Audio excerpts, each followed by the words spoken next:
Okay, I wanted to make sure everyone is aware of a very cool book and a very cool piece within that book. Aaron Minsky's 10 International Cello Encores has some really fun things in it, but my favorite by far is Ritmo Caribeno. And I wanted to talk you through this piece a little bit because when you look at it on the page, it's confusing. But it's actually not that confusing once you kind of have someone explain it to you, which somebody explained it to me. So I'm going to do the same for you. Basically, first thing you need to have in your head is this. Bum bum bum ba dum ba da ba bum ba ba bum bum bum ba bum. Sing it with me. Yum bum bum ba dun dun dun dun dun dun dun dun dun dun. Again now. Yum bum bum ba dun dun dun dun dun dun dun dun dun dun. Okay, I'm sure you've heard that at some point in your life probably before, but you need to have that running through your head the entire time for this piece, okay? And that'll make it way easier to figure out what the heck you're doing. And the way we're going to start this piece out is simply by getting a D major chord ready to go, okay? So barring my finger across the C and G, third finger on D, fourth finger on A. But we're not actually going to play it. We're instead just going to slap the top of our strings, okay? But have this ready because you're going to need it in a bit. And here's our rhythm. Yum.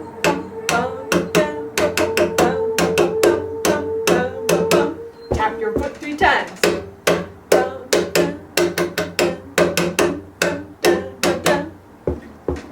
Okay, so that is the beginning section. Not too hard. Then what happens is we start little by little adding our chords in. And really there are just 2 chords that your hand's going to need for the first page or so. All right, you need your D major chord, which we already kind of set you up for, and your C major chord, which is actually much easier. 2 open strings, first finger, second finger. Okay, so we got our D major chord and our C major chord. And you know, if you're not familiar with these chords, just getting some practice going back and forth between them so your hand doesn't have to think about it too much. Okay, the D major chord especially can be tricky intonation-wise. It's kind of a widespread. But once you get this chord, you know, you'll use it a million times in life. So, again, just get good at this transition. And then, let's add it to the piece. So, this next section, what you've got, and I'm going to be kind of consulting the music here because I don't have it memorized. But yes, what we've got for the next section is yum, bum, bum, ba, dum, dum, dum. Oops. Did I do it wrong? I did.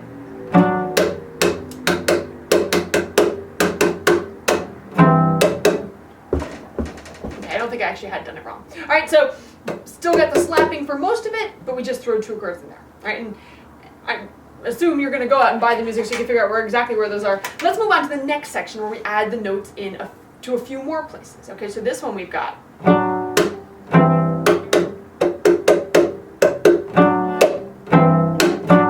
Again with our foot tap. Okay? Then the next line adds the notes in a few more places. So we've got.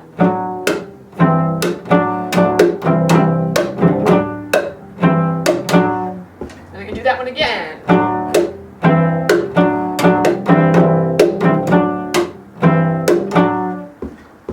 Okay, so this one and the next one start to get a little like, when do I play, when do I slap? It'll take some practice, but that's the idea of that one. The next one we've got.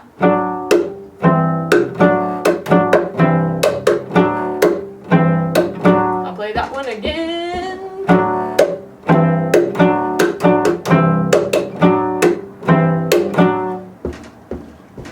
Now it changes. Now your hand can relax from that position. You're going to keep the bar across the lower 2 strings. But now we've got with our thumb, upstroke, downstroke with your open 2 strings, 2 upstrokes.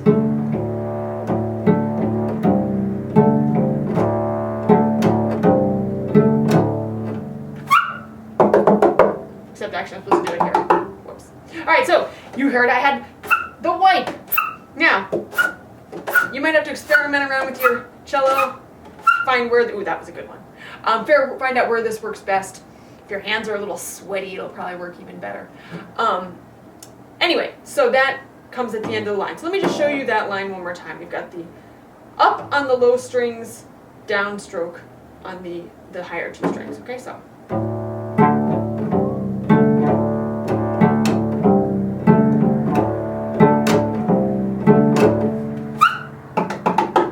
Okay? The next section really looks harder than it actually is. You're going to use left-hand pits for your A and D, okay? Whatever finger combination works best for you is fine. Then this hand is going to alternate between slapping the rib of your cello and slapping the top of your cello, okay? And it just goes back and forth, okay? So what I've got here is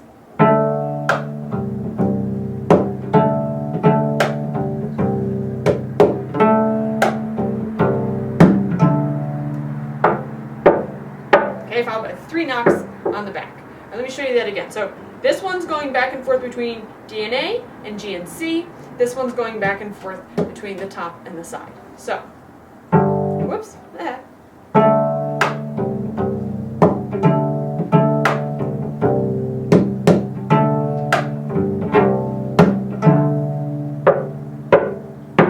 Okay, one more time that section.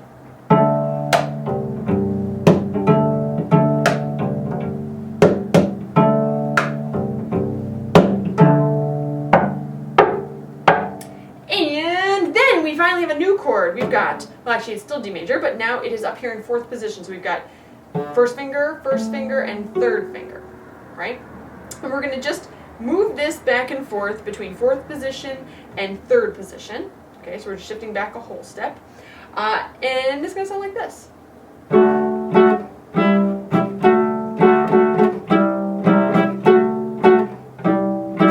First time, tap the tailpiece 3 times, and again.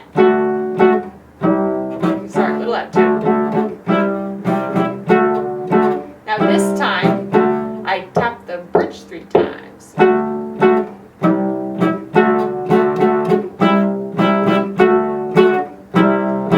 Scroll 3 times, get your other chord ready. Okay, that one I think is hard, because while you're busy tapping the scroll, you gotta get back to 1st position to that original D chord we had. Okay? So that's, gymnastics. All right, anyhow, then once you're there, it says in the music forte, I don't think that was the best decision. I think piano with a big crescendo, okay? So we've got the same thing 4 times.